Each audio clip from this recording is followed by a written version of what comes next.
Olá, sejam todos bem-vindos a mais um episódio do podcast Pode Engravidar, o podcast que fala sobre maternidade e gestação aqui no Reino Unido. E para quem não me conhece, eu sou Nayara Pegoraro, sou consultora materno-infantil, especialista em sono infantil e amamentação e também auxilio gestantes nessa caminhada tão linda que é na gestação. E para isso também eu tenho um grupo de gestantes no WhatsApp, que é só para você que está pensando em engravidar ou já está grávida, para trocar as suas experiências e tirar todas as suas dúvidas e inseguranças desse período que sempre tem. E hoje eu tenho um convidado muito especial, diferente de tudo aí que a gente já viu, eu sempre trago uma mãe para contar a história dela. Hoje nós temos um médico aqui com a gente, então se apresenta, por favor.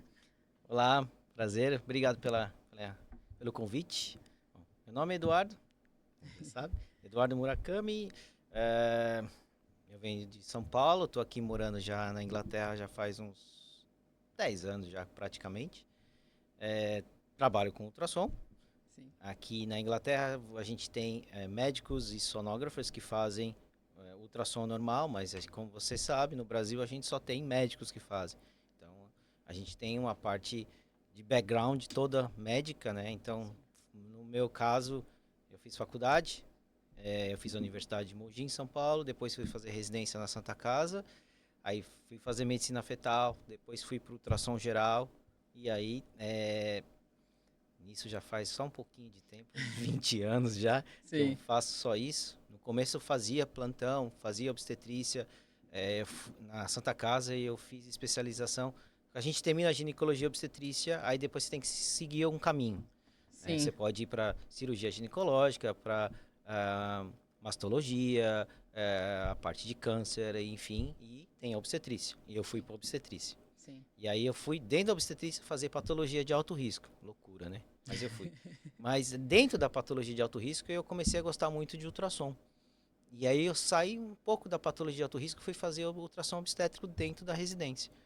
E aí eu gostei muito, fui para medicina fetal. Eu fiz, acho que eu fui a primeira turma de medicina fetal na Santa Casa. Eu fiz um ano, depois eu vi que no Brasil, naquela época, uns anos atrás, alguns só, o que acontece? A medicina fetal naquela época era mais mesmo uma coisa assim, onde a patologia de alto risco ficava realmente, era muito desconhecida ainda. Então ficava na mão só de 2, 3 bambambãs da medicina fetal naquela época. Então acho que o meu professor já deve ter até morrido, já eu acho. Né?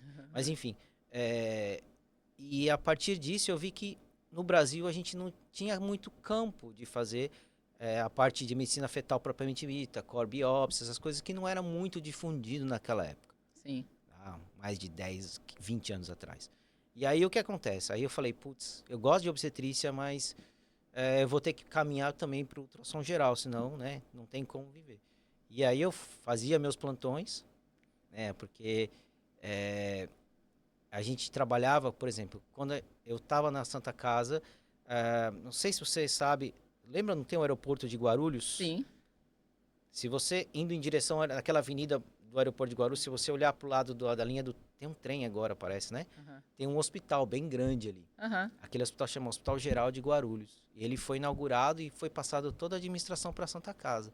E a gente assumiu toda a parte de obstetrícia de lá. Então, nossa, a gente montou um time e todos os obstetras que faziam plantões de lá eram da Santa Casa. Então, a cada dia tinha uma turma, né? Vamos Aham. falar assim. A minha Aham. turma era da quinta-feira, então era eu, mas como a gente fazia, tinha o pessoal diurno, que era um pessoal fixo, e tinha o pessoal noturno, que cada dia era uma equipe, né? Então, a Sim. minha equipe era da quinta-feira. Então, era uma loucura. A obstetrícia era para quem gosta mesmo, porque é uma doideira. Plantão de obstetrícia é uma doideira. É muita experiência aí guardada, uma E carga. assim, é o dia que meu último plantão lá, você sai, olha pra porta do prédio, assim, que você fala, meu, nunca mais vou botar o pé aqui. Eu não quero. Né, assim, é uma situação que você fala, meu, vou mudar minha vida, que a partir daquele dia eu só ia mexer com ultrassom, nunca mais ia fazer obstetrícia. Tanto é que eu só fiz parto mais, foi da minha filha, que eu fiz o parto dela, Já vai é, contar, é, calma. e das minhas sobrinhas, do meu sobrinho, só. Não fiz Sim. mais nenhum. Sim. Aí eu parei com a obstetrícia propriamente clínica, aí foi só fazer ultrassom. E aí eu fui para as grandes empresas de ultrassom no mercado no Brasil, principalmente em São Paulo, onde eu morava, né? Que com certeza já ouvi falar no Delboni e afins. Eu trabalhei muitos anos lá, né? O dono até me conhece. Foi uma das pessoas que falei que quando eu falei para ele que eu ia sair de lá, você vai para onde? Eu vou para Inglaterra. Ele, você é doido? Mas enfim, me ajudou bastante. Sim, Tá? sim. É uma pessoa que eu agradeço muito hoje em dia. E tô aqui. E qual foi, o que que aconteceu que você decidiu, vou mudar pra Inglaterra? O que que aconteceu ali nesse... Vou resumir a história, Sim. né? Eu sempre fui uma pessoa que sempre quis sair do Brasil. A minha ideia era ir para os Estados Unidos. Mas pra, depois que você se forma, depois de tantos anos, para você mudar de país, principalmente médico, Quase resumindo, começar do você zero, tem né? que começar do zero e você tem que fazer praticamente tudo do zero. E para quem já deixou a faculdade, por exemplo, depois de 10, 20 anos, você vai lembrar alguma coisa de ortopedia na minha área? Não, não tem como. Então, ficava muito difícil. E não tinha nada, né? E na Europa, a minha esposa é descendente de português, então ela tinha passaporte Mais europeu, fácil. então nós temos o passaporte europeu, então ficou muito mais fácil de vir para cá, que também tem as suas dificuldades, mas não era tão difícil quanto ir para os Estados Unidos. Sempre tive essa ideia. E aí a gente conseguiu, depois de muita, porque a gente tinha uma vida estabelecida no Brasil, já, né, há muitos anos. Então, foi uma decisão bem difícil. Todos os meus amigos que falavam, você vai mesmo? Você é doido? Você vai largar tudo que você já conseguiu aqui para começar Do do zero. zero. Literalmente, de zero não, menos 10, né? Vamos falar bem assim. É, Mas é difícil. Até hoje a gente briga, né? Porque não é fácil. claro. E aí, você decidiu vir pra cá. Qual foi a maior diferença quando você... Porque eu não sei se você já tinha o conhecimento do quão diferente era o sistema daqui. Nada. Você não tinha, você Não, veio... a gente sabia que era um pouco diferente, É, tá? Porque, como eu sempre falo, o Brasil faz uma medicina preventiva, como de base. A gente aprende como médicos fazer uma saúde preventiva. E aí eu sabia que aqui, já tinha conhecido estudos, que já tinham vindo para cá e falaram que a medicina aqui é estatística, ela não é preventiva. É uma medicina completamente diferente. Mas uma coisa é você saber na teoria, outra coisa é você ver na prática, é bem diferente. Como o meu ramo, quando eu vim para cá, eu não ia fazer medicina, não ia fazer clínica, só ia fazer ultrassom, então a minha área de coisa de atuação é só em ultrassom. Então foi ultrassom geral, não muda muito, mas o ultrassom obstétrico muda muito. Nas primeiras reuniões que eu tive, né, dentro do hospital do NHS, que no Brasil a gente não tem esse costume, mas aqui na Inglaterra a primeira coisa que eu senti tem o que a gente chama de MDU, né, que são as reuniões clínicas todas semanais. Aqui todos os hospitais têm, todas as áreas têm, todas as sim. especializações têm. Então toda semana. Aí eu fui na primeira reunião de obstetrícia, cheguei lá, aí não sabia muito, né, ainda em relação ao dia a dia do hospital. Aí eu escutei uma coisa assim, eu falei, estranho, ela não vai fazer ultrassom com 32 semanas? E o Doppler? E não sei o quê. Aí eu besta, né, desculpa falar essa palavra, eu levantei o dedo e falei assim, mas não vai fazer ultrassom em 32 semanas? Aí a chefe virou e falou assim, quem é você? Eu sou um novo, eu não posso falar médico aqui, né? Eu sou um novo sonógrafo. Aí você veio da onde? Aí eu vim do Brasil. Aí ela já sabia que Ela sonógrafo, entendeu. ela sabia que no Brasil não tem sonógrafo, só tem médico. Ela já sabia. Ela já sabia. Ela falou assim: você que é o novo sonógrafo que vem do Brasil, o doutor Eduardo, sou. Ela falou: não, aqui a gente não faz, só faz se tiver indicação. Aí eu tive que me desculpar, eu tive que me engolir, cair na minha insignificância e ficar quieto, né? Porque eu não estava no meu país, eu tive que ficar quieto. Sim. Mas não concordei. Mas Claro. enfim, cada um no seu quadrado, vamos falar Sim, assim, sim. né? Mas e aí, como foi a primeira vez que você foi fazer um ultrassom? E aí, eu imagino que você ficou segurando pra falar ali, ou não, você conseguiu cumprir o protocolo, porque... Não, assim, a gente cumpre um protocolo, mas o problema é que, por exemplo, o que a gente aprende de ultrassom, a técnica é óbvia, é a mesma, isso não se questiona. Mas o jeito de lidar com o paciente, o jeito que o paciente te espera é completamente diferente. Tá? Então, por exemplo, a gente é brasileiro, então a gente... Oi, tudo bem? Como você tá? Como é que tá sua vizinha? Aquela coisa toda. Aqui não. Oi, bom dia, qual é o seu problema? Faz ultrassom, seu resultado está tudo bem com o seu bebê, qualquer outra orientação, vai direto para o seu médico. Ponto final. Então, assim, a paciente, quando a cultura deles aqui, eles sabem que você não é médico, na teoria, tá? Então, eles não questionam muito. Entendi. Mas pacientes, por exemplo, brasileiros que estão fazendo ultrassom, eles sabem, não por mim, mas eles ficam meio assim, mas e aquilo, e aquilo? O brasileiro sabe, porque ele interroga, né, o Sim. médico durante o exame. E a gente responde com maior tranquilidade no Brasil. Mas aqui não. Então, essa eu acho que é uma primeira barreira que eu senti, porque eu não posso falar mais do que eu sei. Vamos falar assim para você entender. Sim, sim. Tem ali o limite, né? A gente tem um limite, Sim. infelizmente. E claro que tem toda essa diferença, mas vamos, né, entrar ali, né? Desculpa. Eu tô aqui com papel, gente, porque eu anotei tudo. Pra gente não perder nada. Tem algumas perguntas também que eu quero fazer no final. Mas, pra você, qual é essa diferença, né? Nós estamos falando aqui de gestante, do pré-natal no Brasil e o pré-natal no Reino Unido. Não é o que é bom e ruim, não é isso. Mas, assim, qual é a maior diferença pra você? Eu acho assim, a primeira coisa que me chocou, se a gente discutir pré-natal de alto risco, por exemplo, um problema materno ou um problema fetal, é uma coisa muito particular, tá? Então, é difícil a gente discutir pré-natal de alto risco, porque não tem um protocolo, não tem nem nada, é uma coisa muito privada, depende muito do problema materno ou problema fetal. Mas quando a gente discute pré-natal de baixo risco, aí é um choque bem grande. Porque, por exemplo, as pacientes brasileiras que vêm fazer pré-natal aqui, elas estão acostumadas ao médico conversar, pedir um monte de exame, fazer um monte de ultrassom. Aqui, como eu sempre brinco, o pré-natal de baixo risco anda sozinho. Por quê? Se a gente começar a comparar, primeira consulta, a midwife vai, explica, pergunta toda a história, até aí é tudo igual. O problema é quando chega na hora dos exames. O brasileiro está acostumado, eu não vou lembrar de cor a quantidade, mas pelo menos uns 20 exames você faz na primeira consulta de pré-natal. Aqui não, são só os básicos, exame de hemograma, só sorologia para HIV, sífilis e acabou, não tem nada.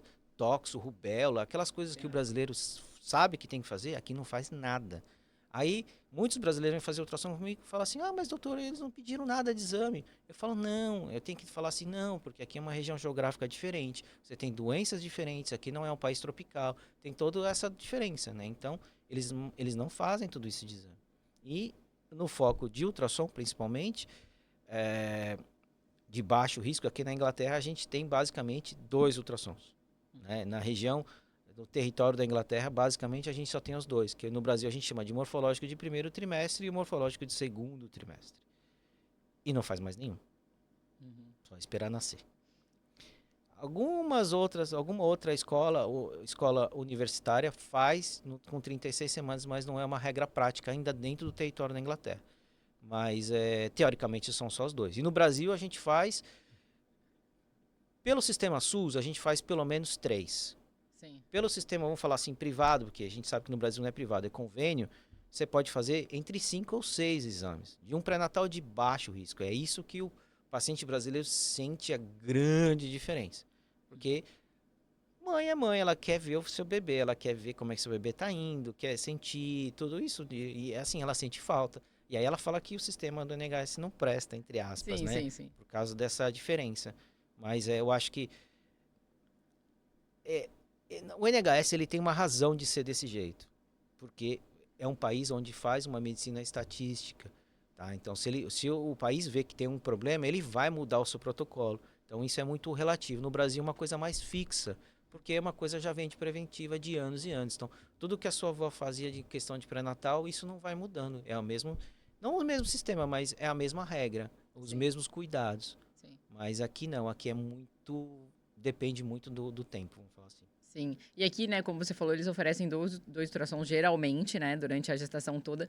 E explica pra gente por que esse primeiro e esse segundo, nós vamos falar se tem mais algum que você recomendaria, mas por que eles são tão importantes e o que você consegue identificar nesses exames? Bom, como todo mundo sabe, se a gente levar em consideração que você faz um ultrassom, você fez o teste de gravidez, deu positivo. Tem muitas mães que saem correndo para fazer ultrassom. Aí vai lá, o bebê está com 7, 8 semanas. Dá para ver se tem um número de gestação, se tem um feto que a gente chama feto viável, se é um feto tópico, se ele está dentro do saco, só dentro do útero, ectópico, fora do útero, quantos sacos gestacionais tem, às vezes é gemelar, trigemelar, a mãe nem sabe, né? E cai dura no chão, enfim. Passando isso daí, identificou o próximo ultrassom que o NHS faz e no Brasil também faz, que é obrigatório, que a gente chama no Brasil de morfológico de primeiro trimestre, e aqui eles chamam de early scan, tá? Que é entre 11 e 14 semanas, exclusiva. E é nesse ultrassom que a gente vai medir o que as mães sabem, a nuquinha do neném, e tem outros aspectos internos que a gente vê também, tá? Coisas de dentro do coração, válvula tricúspide, o ducto venoso, são o osso nasal, são estruturas principais que a gente só consegue ver nessa tempo obstétrico. Mas aqui na Inglaterra é obrigatório todas as gestantes fazer, que é um exame de sangue que faz também, aonde isso vai levar numa tabela, que ele junta todos esses dados juntos, idade materna, achados no ultrassom e achados no exame de sangue, para gerir um risco que a gente fala, tá? E aí, se a paciente atingir esse risco, é oferecido um outro exame, que é a biópsia. E aí sim, se tiver alguma alteração, vai tratar dependendo do tipo de alteração. E as condutas são relativas ao que for o do achado, né? Então, é difícil a gente falar, mas alterações cromossômicas a gente tem compatíveis com a vida e incompatíveis com a vida. Exato. A diferença é que no Brasil, a gente tem uma lei que não... como é que eu vou dizer? Palavra simples. Ela não obriga o paciente a interromper a gestação. E no Brasil, eles não deixam interromper a gestação, mesmo que seja incompatível com a vida. A lei não permite isso. E aqui na Inglaterra, sim. Mesmo Down, se a paciente assim desejar, a paciente, né, o casal, assim desejar, eles têm todo o poder. Você não precisa de nenhuma lei que obriga advogado, nada. Você simplesmente, com a sua autorização, você pode interromper a gestação. Tá? Existe uma lei que protege os pais em relação a isso. Mas em relação ao Brasil, não. Essa é a grande diferença. E tudo isso já é detectado nesse primeiro morfológico. Por isso é tão importante também. Sim, super importante e obrigatório. Não importa se você faz o sistema aqui no Brasil, na Inglaterra, sistema público ou privado, é obrigatório a fazer. Entendi. E aí, se tiver tudo bem, eu só faço esse do segundo trimestre, certo? Aqui na Inglaterra, você faz esse primeiro trimestre, todos os resultados normais, tudo bonitinho, vida que segue, gestação continua o seu ritmo normal. E aí sim, você vai fazer o próximo ultrassom aí vamos falar assim, em torno de 20 semanas, tá? Sim. Que a margem é de 19 a 22, mas arredondando 20 semanas. E aí que aqui na Inglaterra a gente chama de anomaly scan, e no Brasil a gente chama de morfológico do segundo trimestre. Existem umas pequeninas diferenças entre o morfológico que é feito no Brasil e o morfológico que é feito aqui. Aqui você tem toda a descrição fetal, todas as estruturas internas, externas, medidas, isso tudo é igual nos dois países. A única diferença é que no Brasil a gente também faz o Doppler, que aqui não faz. Explica o que é. O Doppler, desculpa, por favor, é o estudo dos vasos, tá? Então, a gente sabe desde o primeiro morfológico do primeiro trimestre. No Brasil, a gente sempre dá uma olhada, por exemplo, se a paciente tem uma história de hipertensão, uma gestação anterior com algum problema, alguma coisa assim, a gente dá uma olhada de como está o fluxo de sangue materno-fetal já no primeiro trimestre. Tá? Então, depende muito da história clínica. Por isso, a diferença do médico e do sonógrafo, porque o médico vai perguntar, vai questionar, piriri, pororó, e automaticamente ele vai fazer. Ele nem vai perguntar se pode ou não pode. Aqui na Inglaterra, eles não fazem. Não fazem. No anomaly scan de segundo trimestre, eles também não olham se caso a paciente não tiver nenhuma história. Tá? Se a paciente tem alguma história de tabagismo, hipertensão, essas coisas, eles vão fazer. Mas vão falar pacientes completamente eutróficas, sem nenhuma história clínica anterior. Eles não olham. E no Brasil a gente olha de todas. Entendi. Tá? Essa é a pequena diferença. E aí depois, se o anomaly scan tá tudo normal aqui na Inglaterra, só esperar nascer. Segue a vida. E aí, nesse segundo, né, que é o anomaly scan, o que é pra quê? Pra ver... A gente vai ver toda a anatomia dos órgãos internos e toda a estrutura fetal. Proporções, diferença de um braço, diferença de medida de um braço para outro, tamanho de mão, tamanho de pé, se o rim está certinho na posição, vascularização do rim está perfeita, se tem alguma dilatação, se dentro do coração tem as 4 câmaras, se tem alguma dilatação ventricular, dilatação, se tem alguma coisa de anomaly da estrutura do órgão em questão. tudo. E aí, se passar desse período, pode ser que passe abatido alguma coisa? Por exemplo, ela não fez nesse período de 20 semanas. Ela fez, sei lá, com quase 30. Você ainda consegue ver ou já não dá mais? É assim, algumas Como funciona? estruturas a gente consegue ver, Aham. mas algumas outras pequenas a gente já não consegue ver mais porque o bebê fica fora do tempo. Cada ultrassom obstétrico ele tem uma razão de ser para aquele período de semanas, porque depois que passa esse período de semanas vai ficar, a gente pode até ver, mas vai ficar muito difícil, a gente não tem como traçar algum tratamento por causa do período ficar um Talvez pouco você não fora consiga do controle. reverter o que. Uhum. Entendi, Tá? entendi. Então, isso é um dos assuntos que a gente podia falar, que é o que eu falo para todas as minhas gestantes aqui na Inglaterra.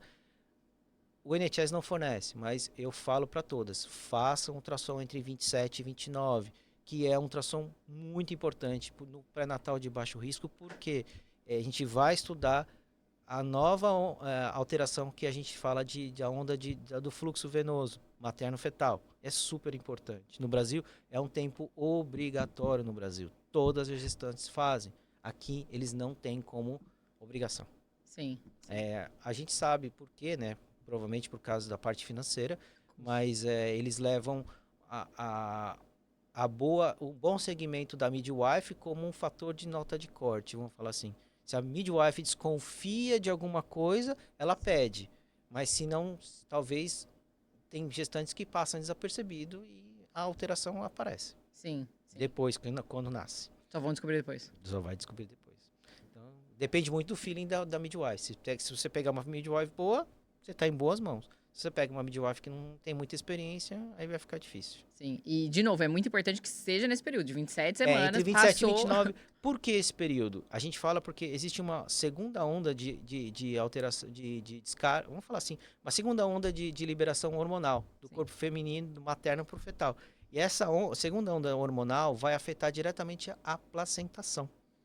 Se você não tem essas alterações hormonais, você pode alterar um pouco essa placentação que a gente fala. Isso vai alterar basicamente as trocas maternos fetais de sangue. Então, um bebê que, por exemplo, é completamente normal, vai nascer normal, só que ele vai nascer de baixo peso. Entendeu? E aí, como eu sempre falo, o último órgão que se matura são os pulmões. Então, não que todas as crianças vão ter problema, mas a gente vê bastante crianças de baixo peso que têm problemas no futuro de vias aéreas superiores, né? Todas as partes de pulmonar ou de respiratórias por causa desse problema, assim. Não é um problema grave, mas é uma coisa que poderia ser evitada. Sim, sim. Então seria, né, eles já oferecem 2, mas seria mais fazer esse terceiro também. E eu acho que uma coisa, um alerta até, né? Muita gente não entende que existe um período para fazer o scan. Exatamente. Porque a pessoa pensa, então eu tenho que fazer 3. Não, mas tem a época certa para você fazer. Porque... Todos os ultrassons têm a sua razão de ser para cada período de gestação. Aí você fala assim, mas o último ultrassom de 36 semanas eu não consigo ver o bebê nada. Mas assim, o último ultrassom não é para você ver a anatomia fetal. Por quê? Porque você já fez os anteriores, já sabe que está tudo bonito. O último ultrassom é para a gente avaliar placenta, líquido e peso fetal e as proporções materno-bebê. Então, falar palavras bem simples para as gestantes entenderem. Faz de conta que o seu bebê tem uma cabeça maior que a sua bacia pélvica. E aí você vai saber, falar, olha, me desculpa, mas você quer nascer muito de parto normal, mas você vai ter um problema que a gente chama de distócia. Tá? Então, é uma coisa que o ultrassonografista pode dar uma ideia para o seu obstetra, falar, olha, realmente a cabeça dele, não que ele é cabeçudo, mas é que a cabeça em relação à sua bacia pélvica, porque você tem uma bacia pélvica muito estreita, e aí provavelmente vai ter problemas para ter um parto normal. E aí vai para a avaliação do obstétrica para ele fazer o exame de toque combinado, para ver se vai ter alguma alteração ou se não. Mas é uma coisa que o ultrassom pode dar de sugestão. Ou, por exemplo, o bebê é pélvico. Aham. E aí, né, o bebê é pélvico, e aí não tem como, né? Aí o médico fala, realmente não tem condição. Né? Então, o ultrassom final é para isso, não é para ver se você tem um problema cardíaco ou não. Por quê? Porque você já fez todo o segmento, todo certinho durante o pré-natal. E além dos ultrassons, tem mais algum exame que, né, eles fazem no NHS que também se fala, não, realmente é muito importante? Tem mais algo no Brasil que você traria que lá é obrigatório e que não é? É que assim, você tem a sequência normal do pré-natal no Brasil, Sim. que todo mundo já sabe, você tem aquele monte de exame no começo. No Brasil, a gente faz uma sequência de exames de sangue no começo, no primeiro, no segundo e no terceiro trimestre. Aqui você faz uma sequência no primeiro semestre, no primeira consulta, e faz depois com 28, 29 semanas, com mais uma outra sequência de exames, principalmente para diabetes fetal. Gestacional, desculpa. E que aqui faz. Tá? Então no Brasil a gente tem, não que a gente tem mais experiência, a gente faz mais exames porque a gente tem um maior pacote de prevenções em relação a gestação de baixo termo, não, desculpa, de low risk, né? Falar, desculpa falar em... Não tem problema. Eu tô atrapalhando aqui. Não tem problema, não. Não, mas enfim, eu acho que assim, o pacote de exames, né, que a gente sabe, tipagem sanguínea, a gente sabe todos esses exames que são feitos no primeiro a parte da gestação, se tanto lá no Brasil quanto aqui for detectado qualquer alteração, muda-se toda a sequência do pré-natal. Aqui na Inglaterra é diferente do Brasil, porque no Brasil você faz, por exemplo, o pré-natal com o seu obstetra. Então o seu obstetra tem uma certa experiência, piriri pororó. Aqui na Inglaterra você faz o pré-natal com o NHS, não é com o seu obstetra, é diferente.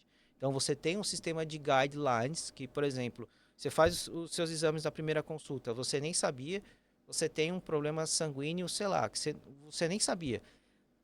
Quando é diagnosticado isso no primeiro exame de sangue, você automaticamente sai do pré-natal de baixo risco e vai para o pré-natal de alto risco. Aqui na Inglaterra, uma vírgula fora do padrão de baixo risco vai para o pré-natal de alto risco. E aí existem guidelines específicos para cada tipo de problema.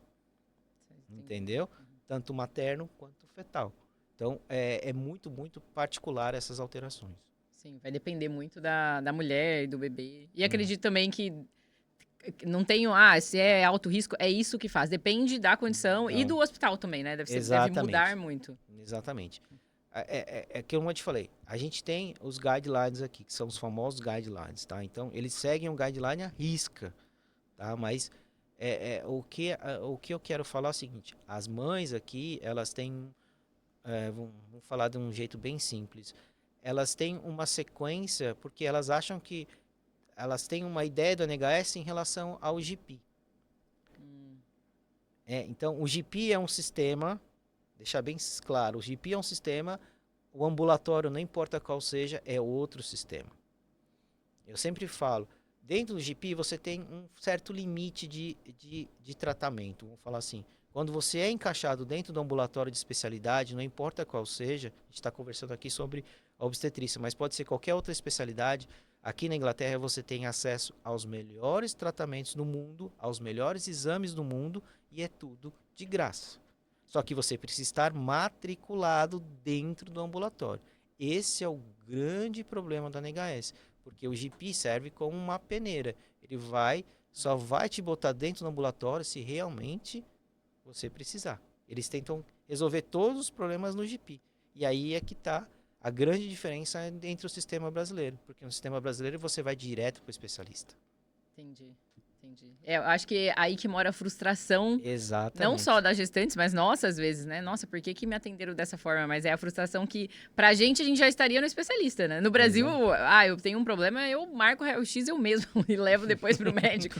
Mais ou menos isso. Mais ou menos. Eu peço uma guia lá no plano de saúde, ele me dá, e enfim, né? Sim. E aqui não é bem assim, é bem diferente. Então, eles tratam diferente. Eu vou fazer umas perguntas que me mandaram, só pra... Não, tranquilo. É uma pergunta bem interessante, que é uma dúvida de muitas mulheres, temos direito de pedir e exigir parto cesárea no Reino Unido? Até uns... eu tô aqui há 10 anos. Até há uns 5 anos atrás, não. Você não tinha esse direito. Aqui na Inglaterra, quando a gente chegou aqui, principalmente na minha área, que é obstetrícia, a gente via muita coisa dentro do ultrassom. Do ponto de vista de negação de cesárea, porque o governo, como a gente já sabe, aqui é tudo muito flexível, ele não deixava você fazer cesárea de jeito nenhum. Por quê? Porque tinha que ter índices positivos de parto normais. Você está entendendo? Então, o que aconteceu? Com os anos que foram vindo, essa forçação de barra para parto normal acabou gerando muitos problemas. Muitos bebês nasceram com problemas. Tá? Então, o governo teve que assumir toda a carga tributária e toda a sustentação dessas crianças com problemas, principalmente mentais, por Sim. causa de partos normais que não deram certo. Vamos falar assim para você entender. Então, essa conduta mudou de 5 anos para cá. Então, eles ficaram muito mais flexíveis, porque, como tudo na Inglaterra, dói no bolso, muda. Entendeu? Então, eles viram que fazer cesáreas com certas restrições sai muito mais barato do que sustentar uma criança para o resto da vida. Você entendeu? Faz sentido. Tá? Então, o que acontece? Hoje mudou muito. Então, a gestante que tem medo, eu não quero parto normal, tenho medo, piriri poró, ela tem todo o direito de falar com a midwife que ela não se sente bem em querer parto normal. Ela tem todo o direito. E aí vai depender muito no período de quando ela estiver lá no finalzinho da gestação, com a avaliação do obstetra, e o obstetra vai ter uma nova conversa com ela, porque aqui tudo é lei, tudo é papel. Então você vai assinar uma declaração dizendo que você tem, como dizer, você está sujeito, Ciente ali é tudo. você autoriza a fazer parto cesárea. E aí o obstetra lá, quando vai te examinar com 37 semanas, 38 semanas, tá? Ele vai ver se você tem ou não e se ele vai autorizar ou não. Então vai também é uma coisa muito não é particular, mas vai depender de cada caso, mas você tem todo o direito de optar por um cesárea, sim. Sim, sim. Eu acho que é exatamente esse período que eu sinto mesmo, mais ou menos uns 5 anos, né? Que você falou que mudou, que eu tô sentindo que tá mais fácil, a pessoa consegue exigir. Mas como você disse também, nem todo mundo consegue, porque às vezes é aquela coisa, né? Ah, você é low risk, não tem problema nenhum, seu bebê tá tudo bem com você. Acaba que eles não. Eles acabam falando um não no final. É como eu falo para você, aqui na Inglaterra a gente tem certos protocolos. Então, quando as maternidades mais fora do centro de Londres são maternidades mais burocráticas. No centro de Londres as coisas estão mais modernizadas, são mais o povo tem uma outra, entre aspas, uma outra filosofia, principalmente nos hospitais, grandes hospitais e escolas que tem aqui no centro de Londres. Então essa filosofia fica um pouco mais diferenciada. Mas se você vai querer nascer seu neném lá no norte da Inglaterra, você vai pegar uma maternidade bem burocrática. Sim, que Assim. provavelmente talvez você não tenha essa flexibilidade ali. Só que é difícil falar, mas é o que a gente vê na prática, o que a gente escuta na prática na NHS. Sim, sim, não, concordo. Pela minha experiência também atendendo, eu vejo que eles estão mais flexíveis, mas faz sentido isso. São pessoas que estão sendo atendidas aqui no sempre. Então por exemplo, como a gente está no centro de Londres, a gente tem a experiência somente no centro de Londres e acha que todo o território da Inglaterra é assim. E a gente sabe que não. Não. Até a conduta de como eles conduzem o parto aqui e lá, eu falo, eu não sei se é só quem eu atendi, mas a experiência que eu vejo de pessoas que têm experiências fora, um pouco mais pra fora, no interior, lá pra fora, parece que elas têm mais paciência até, sabia? Porque eu acho que tem muita gente aqui no centro e parece que elas querem empurrar pra midwife pra vamos acabar logo, vamos induzir, vamos fazer alguma coisa pra isso acabar. E as que tem lá, geralmente, tem uns partos mais tranquilos. Não sei se é também algo do hospital ou se é sorte da pessoa. Eu acho que é um pouco de tudo e principalmente pelo número de pessoas que moram. A Inglaterra teve um boom demográfico nos últimos 5 anos violento. Então, e a Inglaterra tinha uma filosofia diferentemente. A medicina na Inglaterra ela tinha uma filosofia diferente. Nesses 5 anos para cá, por causa do boom populacional, ela teve que se virar para tentar sustentar todo mundo, entre aspas, né? A parte de coisa. Então, por isso que a medicina na Inglaterra está mudando. Não sei se para melhor ou para pior, mas ela está mudando. Sim. Porque ela tem que se adaptar a essa nova demanda que está fazendo um boom. Né? Então, principalmente depois do Covid, explodiu. Só para você ter um parênteses rapidinho, no hospital que eu trabalho, no NHS, logo depois do Covid, a rede da Trust, né, que é onde eu trabalhava, são 5 grandes hospitais. A gente tinha exames atolados para fila 27 mil exames de ultrassom geral. Nossa. Parados, esperando convocação para fazer. Isso logo depois do Covid. Meu Deus. Então, assim, estou falando uma trust, você imagina toda a Inglaterra. Sim. Eu estou falando só do ultrassom, você imagina as outras especialidades. Sim. Então, isso tornou a NHS praticamente impossível. Como é que você vai né, keep up com 27 mil exames atrasados. Isso é só um lugar. Você imagina toda a Inglaterra, Exato. todas as especialidades. O que acontece que o Covid fez com a Inglaterra. E principalmente com a medicina daqui. Então, a medicina virou depois do Covid aqui. E é o que a gente estava conversando antes, né? Eles acabaram cortando alguns exames que antes eles faziam em todo mundo. Exatamente. Eles acabaram cortando por isso. Né? Porque Não só por isso, mas é um dos pelo motivos. custo e para dar uma agilidade. Então, aqui na Inglaterra, como eu falei, a medicina não é igual no Brasil. No Brasil, a gente é mais uma medicina mais tradicional. Aqui é uma medicina muito... Não é volúvel, mas ela é muito estatística, né? Vai depender da necessidade do momento. Sim, sim. Perfeito. Tem uma outra pergunta que você já comentou um pouco, mas pra gente fechar e a pessoa entender é: por que o NHS não faz nenhum ultrassom no terceiro trimestre? Tem como pedir? Você tem toda a liberdade de pedir o que você quiser para a midwife. A midwife aqui na Inglaterra, ela tem todo o poder de pedir qual exame você quiser, desde que tenha coerência com o seu estado.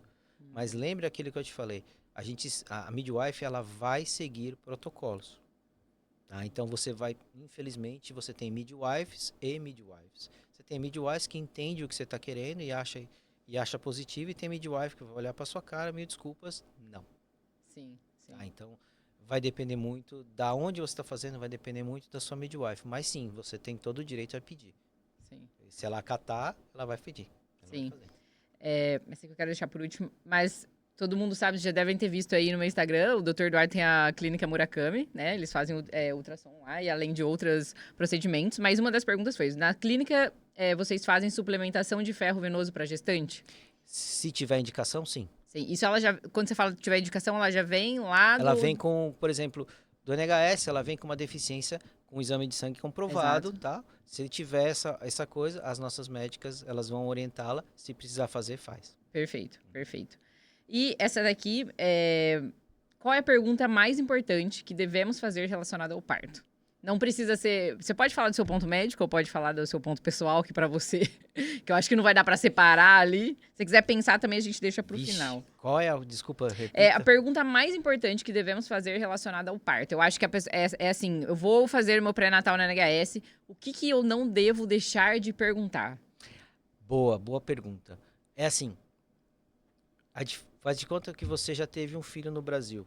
Sim. Você já fez o pré-natal lá com o seu obstetra, tudo bonitinho, tudo direitinho. Vou falar de um jeito bem simples de novo. No Brasil, você já recebe tudo mordido. Você está entendendo? Prontinho. Então, o seu obstetra vai chegar com você com uma lista de exames. Olha, você tem que fazer todos esses exames, o protocolo é esse. Você vai fazer, você vai vir aqui uma vez por mês ou 2 vezes por mês. A gente vai ficar te observando, piriri, fazer tudo isso. Então, no primeiro dia, a gente, como obstetra, a gente informa o paciente de tudo. Aqui na Inglaterra, primeira consulta, você não vai ser vista pelo médico. Você vai só ter em contato com a midwife. Se a midwife achar que tem alguma alteração, ela vai te pedir, ela vai chamar o obstetra na sala e aí o obstetra vai conversar com você. E aí vai depender do seu problema. Se você realmente tem um problema obstétrico, vai ser acompanhada só com o obstetra dali para frente. Aqui existe uma equipe de medicina fetal que não só faz ultrassom, mas como te acompanha durante toda a administração do seu pré-natal, se assim precisar. Exato. Tá? Então, agora, faz de conta que você não tem nada, nenhum problema, graças a Deus, não tem nenhum problema de saúde. Chega na primeira consulta, a midwife vai te perguntar umas coisinhas, ela pergunta, você tá bem? Não, eu tô ótima, tô me sentindo ótima. Beleza, não pergunta mais nada. Uhum. Então você sai da consulta, às vezes, sem saber o que tá acontecendo. Sim, sim. Porque você falou que tá tudo bem, pra midwife, se você falar tá bem, tá bom. Entendeu? Então, essa é a diferença que a gestante sente do Brasil e aqui. Essa é a primeira coisa, né? E aí sim, vem as outras consequências.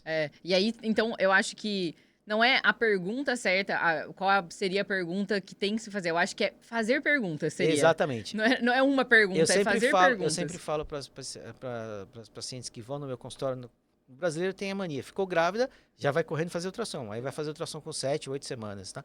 Aí eu falo, olha, primeira consulta na midwife, anota no papel tudo que você tem que perguntar, todas as suas dúvidas. Desculpa falar, até a mais boba que possível, pergunta. Ela vai ter o maior prazer em te responder, porque é a função dela. Mas se você fala que você não tá sentindo nada, tá tudo bem, que você não tá com nenhuma dúvida, para ela tá tudo ótimo. Entendeu? Sim, Ela não sim, tem a obrigação de te contar toda aquela história que você tá acostumado que seu obstetra vai te contar. Ela não vai fazer isso. sim, Aqui eles não fazem. sim. É você mesmo ali. Você É. vai ter que falar, olha, puxa, ela vai te explicar o básico, óbvio, Uhum. mas além do básico, ela não vai te explicar nada. Sim, sim. É você que vai ter que fazer suas perguntas. E você falou, brasileiro já descobriu que tá gestante e vai fazer o exame com 7 semanas. Você recomenda fazer esse exame antes? Ou espera as 12 semanas? O que é mais recomendado? Ah, olha, vou falar num jeito bem prático. A gestante quer fazer, se puder fazer ultrassom todo dia, ela faz todo dia. Então, Sim, sim, com para você certeza. falar para uma gestante, principalmente uma que nunca teve filho, uma primigesta, que você não vai fazer ultrassom só com 11 semanas, ela vai ficar frustrada. Ela vai querer saber, ela vai querer ver como é que tá lá dentro. Então, eu recomendo, eu acho que tem que fazer. Porque no Brasil a gente faz. Sim. Com 7 semanas você acha que A será gente um sempre período faz um ultrassom de 7 a 10 semanas, tá? Perfeito. Isso eu acho super interessante fazer, porque Legal. vai passar uma confiança, a mãe vai ver que tem um nenê com batimento, Eu acho né? que cai um pouco da ficha da mãe também. Eu ouvi o coraçãozinho. Acho que foi semana passada, eu atendi um casal de ingleses que eles não são jovens, eles tinham 30 alto, assim, a mãe tinha 30 não 30 alto, mas uns 34, 35, e o pai mais ou menos um pouquinho mais. Sim. E eles não estavam acreditando até naquela hora que eles estavam grávidos, gestantes, eles estavam grávidos, né? Vamos falar assim, né? Porque ela nunca quis ter filho, evitava filho normalmente e escorregou, vamos falar assim, Sim, sim. engravidou sem querer e eles não estavam acreditando, eles só acreditaram a hora que eles viram o batimento do coração. Aí eles começaram a dar risada na sala, porque eles não estavam acreditando. Sim, sim. Só com teste de sangue ou de urina que deu positivo. Sim, sim. Foram para descargo de consciência. Exatamente. E estavam mesmo. E aí eles ficaram apaixonados, né? Claro, claro. Não tem como. E realmente é isso que elas descrevem. Eu só caí a ficha quando eu ouvi o coraçãozinho. Eu acho super importante. Sim, sim. Não fazendo propaganda, mas eu acho super importante. Não é nem fazendo propaganda, é porque às vezes a pessoa tem isso, mas eu posso ir, quando eu posso ir fazer? Né? Também a pessoa não pode ir tão cedo, então com 7 semanas. Esse é o problema. Eu tive outra gestante também, ela veio a semana passada também. É uma menina super ansiosa. Ela fez o teste de urina, aquelas que você compra na farmácia. Sim. Deu positivo e foi fazer ultrassom. Eu não consegui ver nem o embrião, só consegui ver um saco gestacional, só isso. Acho que dava mais ou menos entre 3 e 4 semanas. Muito cedo. Aí eu falei, não, volta daqui a 4 semanas, mas 4 semanas é muito tempo. Eu quero fazer antes. Eu falei, não, mas você não vai ver nada. Exato. E às vezes aí vai causar mais ansiedade. Não tinha um coração Exatamente. batendo, não ouvi o coração. Exatamente. Será que tá tudo bem? Pra mãe, se ela vai no primeiro ultrassom, ela tem que escutar o coração batendo. Porque se ela vai muito cedo, porque a gente só consegue ver o batimento cardíaco a partir de 5 semanas e meia, mais ou menos, em média. Tá? Então, se ela vai antes de 5 semanas, a gente vai ver lá o útero aumentado, o saco gestacional, mas não vê embrião e não vê batimento. Vai falar que deu, que não tem problema. Sim. Tem que tomar cuidado, gente. Espera 7 semanas aí, segura a ansiedade. Pelo menos 7, tá bom. E aí, a gente vai falar continuar um pouquinho nesse assunto, mas antes, conta pra gente como foi isso, como que você fez o parto da sua filha. Gente, agora eu falei que minha comentário na roda de amigos, você sabia conhecer uma pessoa que fez o parto da própria filha. Foi uma experiência muito importante. Como eu falei, eu tenho a minha base médica é ginecologia obstetrícia, patologia alto risco, para eu praticamente vivi dentro do hospital fazendo parto. Então, eu tenho só cara de novo, mas já sou um pouquinho velho. Mas, enfim, eu não ia conseguir ficar ali vendo na sala de parto, fazendo o parto da minha filha, e eu vou falar, eu sou chato. Você não fez direito, você não cortou direito. Eu não ia aguentar. E aí... E desde o dia que você descobriu que a sua esposa estava grávida, você falou, não, eu vou fazer? Ou foi uma coisa que com o tempo você foi? Assim, eu vou encurtar bem a história. Tá. Quando a gente casou, a minha esposa ainda estava fazendo residência. Aí, porque minha esposa é dermatologista, tá? Então, assim, eu já tinha terminado a minha residência, já estava trabalhando, só que a minha esposa, ela estava começando a residência. Aí eu falei, não, quando você faz residência médica, você não tem condição nenhuma de ficar grávida, não tem condição. É loucura. Então, a gente esperou ela terminar a residência médica, e aí ela engravidou. E aí, quando ela engravidou, básica, eu não fazia mais pré-natal. Já tinha parado já de fazer, só estava trabalhando com ultrassom. Sim. Mas mesmo assim, quem fez o pré-natal dela foi eu. Checando tudo.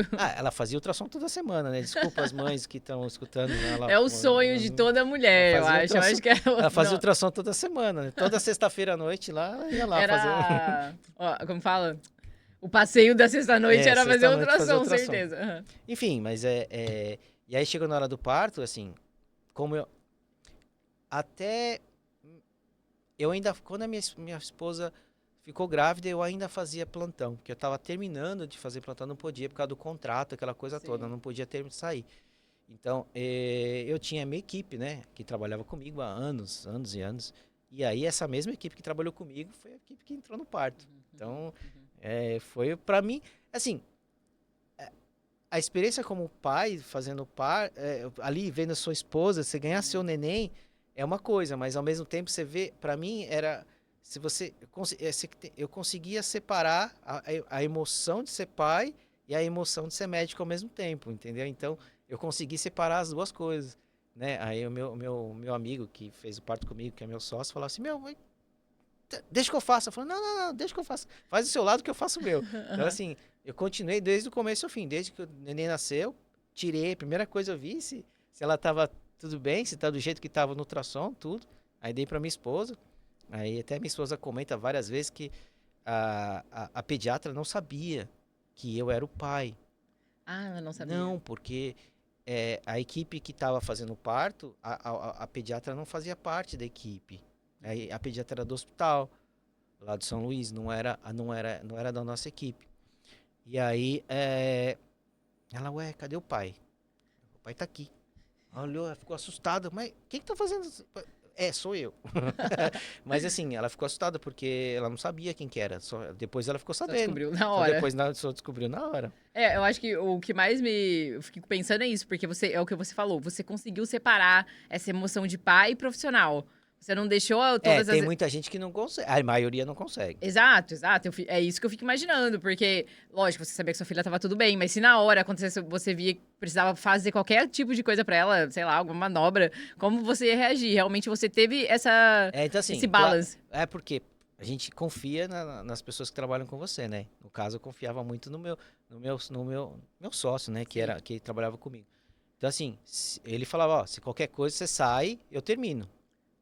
Porque tinha a instrumentadora que também era da nossa equipe, então tava todo mundo junto ali. Ele falou, se acontecer alguma coisa, você precisa sair, você sai, eu termino. Eu falei, não, a gente começou foi de pele a pele. Só terminei um pouco de tempo, na hora de entregar para minha esposa, ver tal, tudo direitinho, viu que ela tava bem, o bebê tava bem, a minha filha tava bem. Aí eu voltei, terminei tudo direitinho.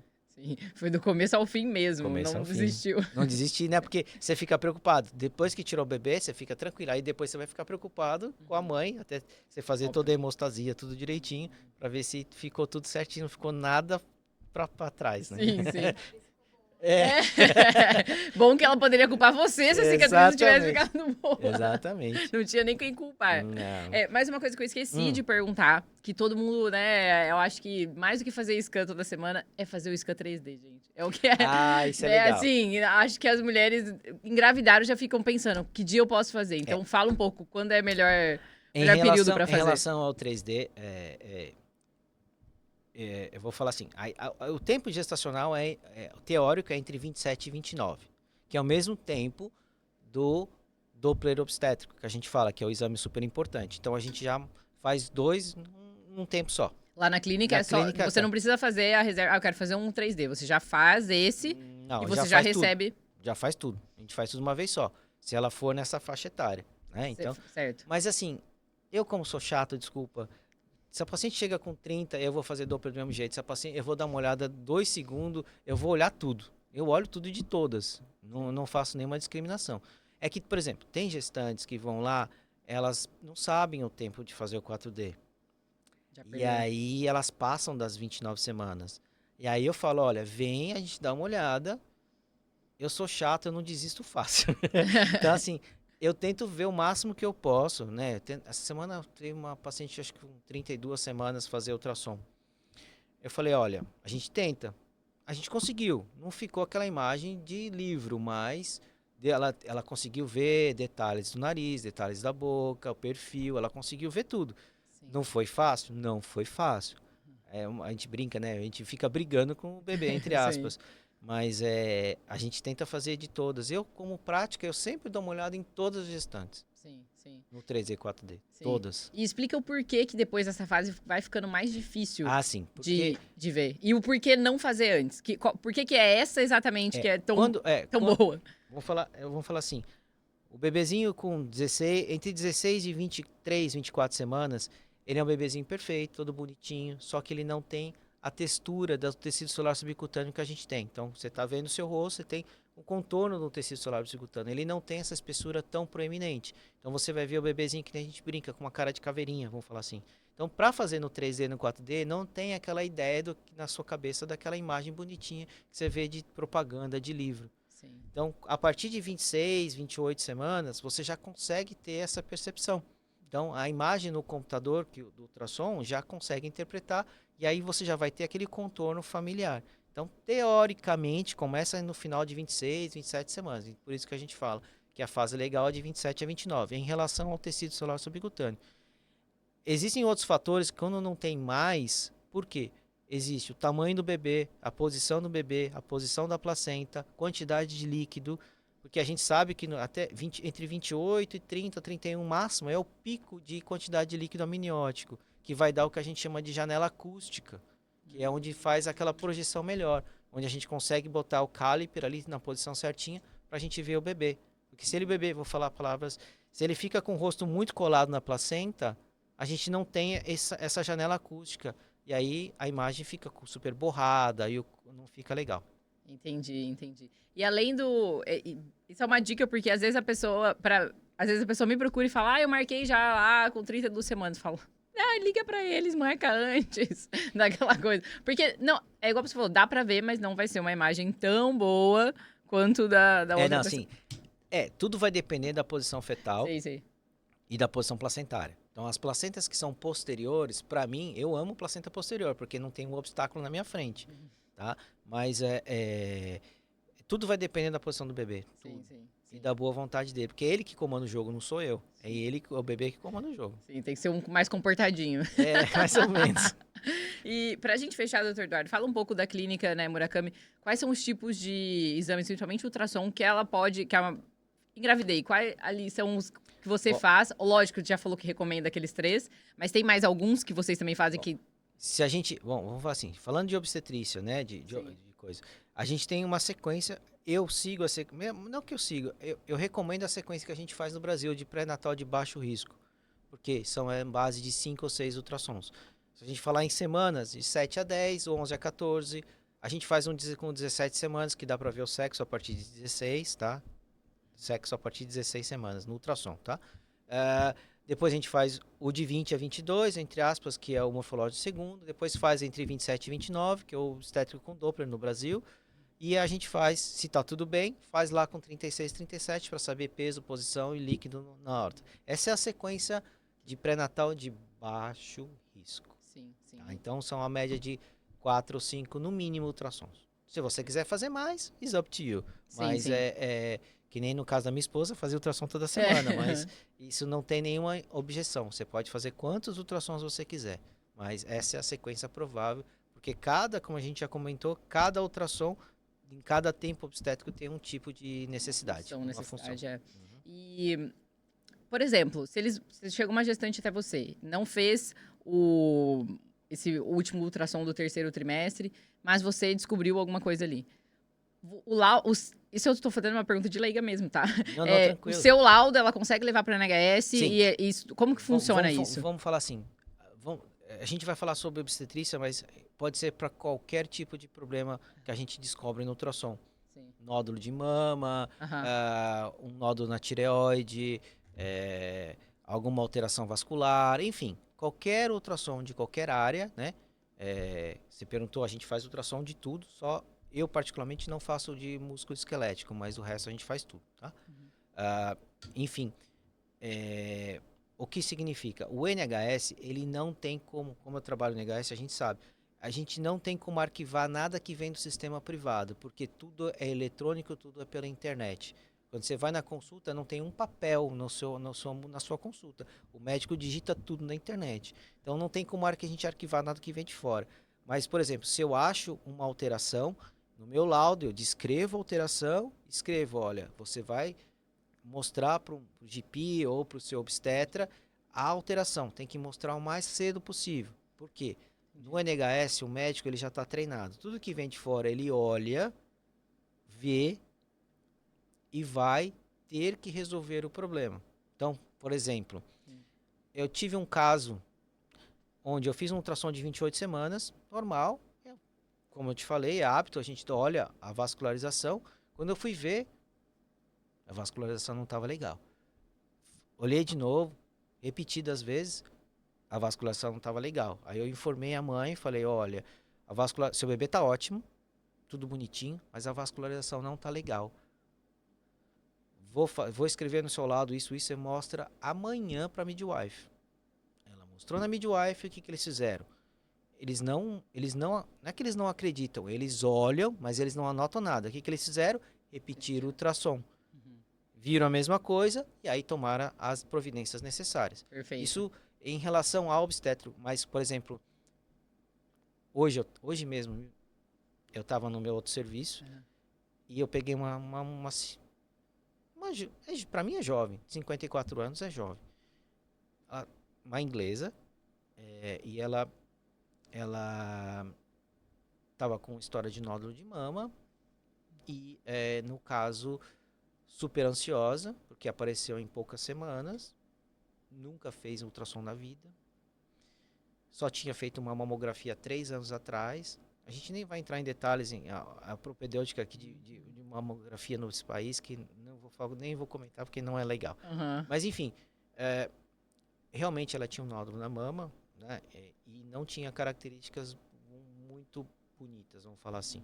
Tá? Então, expliquei para ela, escrevi no meu laudo, falei para ela procurar as soon as possible o GP dela, e ela, não sei se ela entendeu muito bem, mas do jeito que eu escrevi, o médico, na hora dele bater o olho no laudo e nas fotos, ele já vai entender na hora e vai encaminhar as soon as possible. Entendi. Então, assim, isso é só um exemplo que a gente faz, por exemplo, o sistema NHS, ele não assimila o seu laudo, ele só vai ver e vai fazer o dele. Só vai abrir os olhos e falar, Exatamente. Tá, então vamos repetir.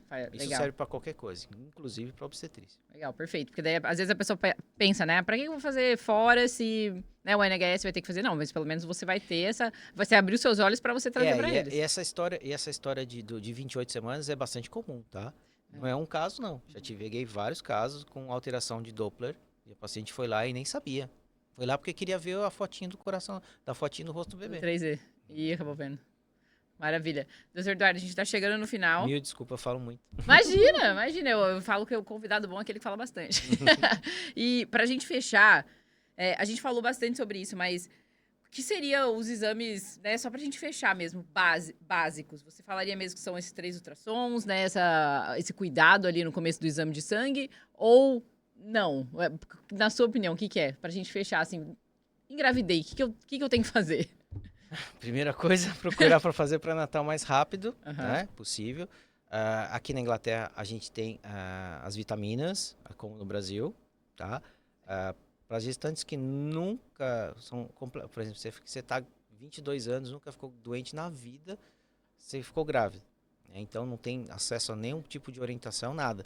Então, você tem que procurar o pré-natal mais rápido, já começar a tomar as vitaminas. Aqui é um pouco diferente as vitaminas do Brasil. No Brasil a gente tem uma gama, um mercado muito grande de vitaminas. Aqui é bem fechado. Tá? Então você tem 1 ou 2 marcas no máximo que faz a parte de vitaminas. Tem que fazer toda a rotina de exames de sangue. Tá? Como eu já falei, não é igual no Brasil. Você faz menos exames do que no Brasil, a quantidade de exames. Ultrassom. E aí vai seguindo os protocolos do pré-natal em relação a esses exames. Perfeito. Doutor Eduardo, te agradeço muito. Nada, gente, para quem eu vou deixar aqui embaixo desse vídeo o link para vocês, né, falarem lá na Clínica Murakami, já fazerem a reserva de vocês do ultrassom lá. Eu já acompanhei várias amigas e realmente, gente, o Dr. Eduardo entrega tudo. Eu brinco que a gente sai de lá com uma aula aprendendo muito, fora que a qualidade, né, do 3D, eu já vi outras fotos que não eram com a mesma qualidade, acredito pelo ser do aparelho, ou talvez da técnica também. Um pouco não, de cada coisa, vamos falar assim. Exato, exato, é bem diferente. Então, muito obrigada mesmo pela sua presença, participação. Foi um prazer. E nós nos vemos no próximo episódio. Muito obrigada.